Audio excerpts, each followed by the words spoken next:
Kawula nuwun mugia kasugengan tansah kajiwa kasarira dumateng kula panjenengan sami.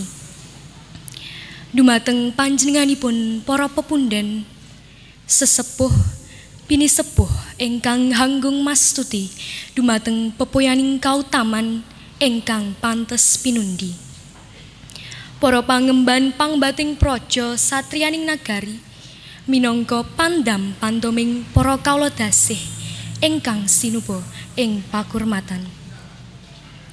Nun inggih panjenenganipun para satya wreda carana madya para rawuh kakung sumawana putri ingkang pantes lamunta sinudarsana.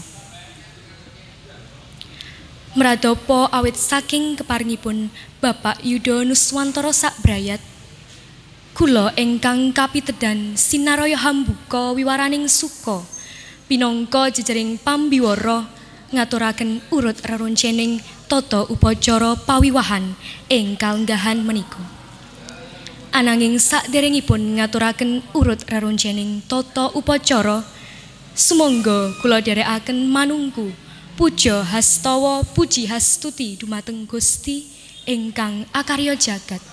Awit sih kula dalah panjenengan sami tansah pinaringan rahayu satemah saged hangestreni lampahing adicara pawiwahan ing kalenggahan menika. Wus dungkap ing mangsa kala ana titahing Gusti jalu tanapi wanita arsa mestuti edi endahing budaya Jawi kanthi nindakaken adicara panggih. Panggihira risang pinanganten binarung ungeling gending lancaran pindri. Mangungkung ungeling gending lancaran pindri, kiya timbuling paraga hambeksa edan-edanan kinarya sarana panyuwunan amrih lulus raharja tumapaking adicara panggih. Kinarya purwakaning adicara panggih juru ampil pisang sanggan ngabiyantara ing ngarsanipun Bapak Ibu Yuda Nuswantara. Pisang sanggan kang ateges risang pinanganten kakung saweka nampi gesangipun risang pinanganten putri.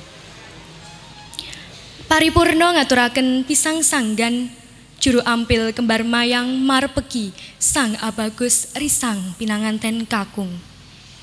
Kembar mayang kakepyoaken bahu kanan lan kiri nyira risang pinanganten kanthi pangajap sentosa raga pikukuh ing driya. Saya caket anggenira lumaksana risang pinanganten sarimbit.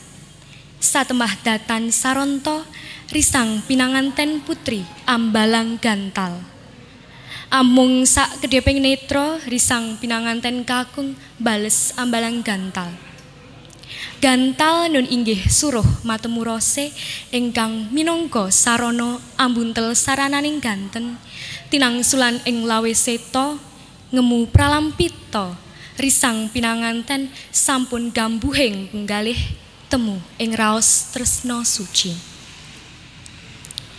Tansaya caket lumaksana risang pinanganten putri age-age ngabekti mring garwa kanthi sumembah tumuli amijii samparaning kang raka kang winastan Ranupada kanthi sedya ngaturaken dharma bekti mring garwa ing alam madyaning gesang bebrayan.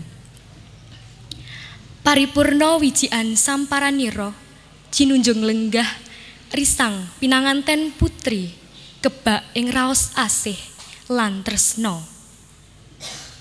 Sigra sang juru sumbaga metek antiga ing palarapanira risang pinanganten sarimbit. Ngemu pralampita risang pinanganten enggal pinaringan putra.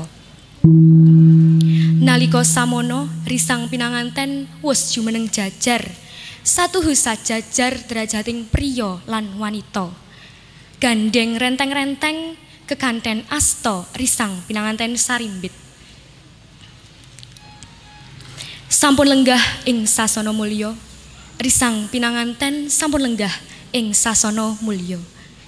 Risang pinanganten sarimbit nindakaken jangkeping adat tata cara Jawi nun inggih tampa kaya.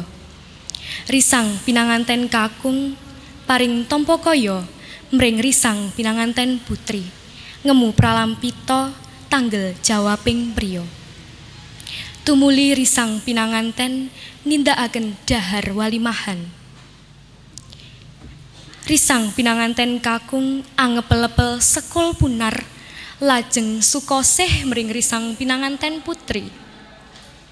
Paripurna nindakaken dahar walimahan, risang pinanganten sarimbit ngunjuk toya wening dados pratandaning necep maduning asmara janma.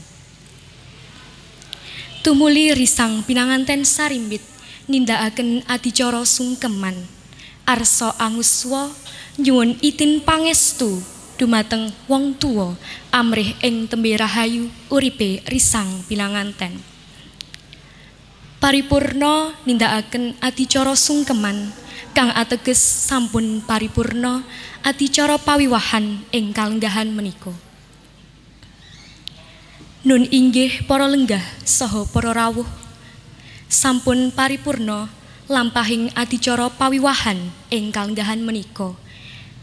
Awit saking menika tebih saking raos panundung panjenenganipun Bapak Yuda Nuswantara anggenipun nampi karawuhan panjenengan sadaya kirang ing tanggap tangguh gupuh mawi suguh mugi diagung pangaksami panjenengan sadaya.